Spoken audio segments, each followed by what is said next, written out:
આજે રવાના ઇન્સ્ટન્ટ ઢોકળા બનાવીશું અને એકદમ જાળીદાર અને સ્પોન્જી બનશે. અને જે વ્યક્તિને આથાવાળું ખાવાથી પ્રોબ્લેમ થતો હોય તે આ રવા ઢોકળા ઇન્સ્ટન્ટ બનાવીને ખાઈ શકે છે. તો કેવી રીતે બની તે જોઈએ.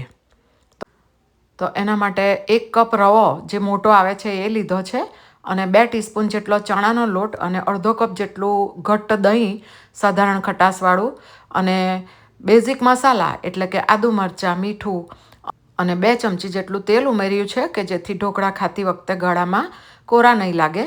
હવે આ હૂંફાળું પાણી લીધું છે. આપણે ઇન્સ્ટન્ટ બનાવવાના છીએ એટલે સાધારણ હૂંફાળું પાણી અને દહીં બંને જરૂરી છે.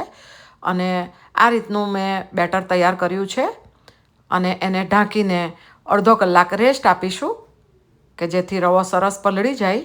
જુઓ, આ રીતે અડધા કલાક પછી બેટરની કન્સિસ્ટન્સી આ રીતે રાખવાની છે અને 1 ટીસ્પૂન જેટલો ઈનો અને 1 ચમચી જેટલો લીંબુનો રસ ઉમેર્યો. તમને એવું જણાય તો તમે 1-2 ચમચી પાણી રેડી શકો. હવે મીડિયમ ફ્લેમ પર ઢોકળિયામાં સ્ટીમ કરી લઈશું. ઉપર મેં સાધારણ લાલ મરચું સ્પ્રિંકલ કર્યું હતું અને જુઓ સરસ આપણા ઢોકળા તૈયાર થઈ ગયા.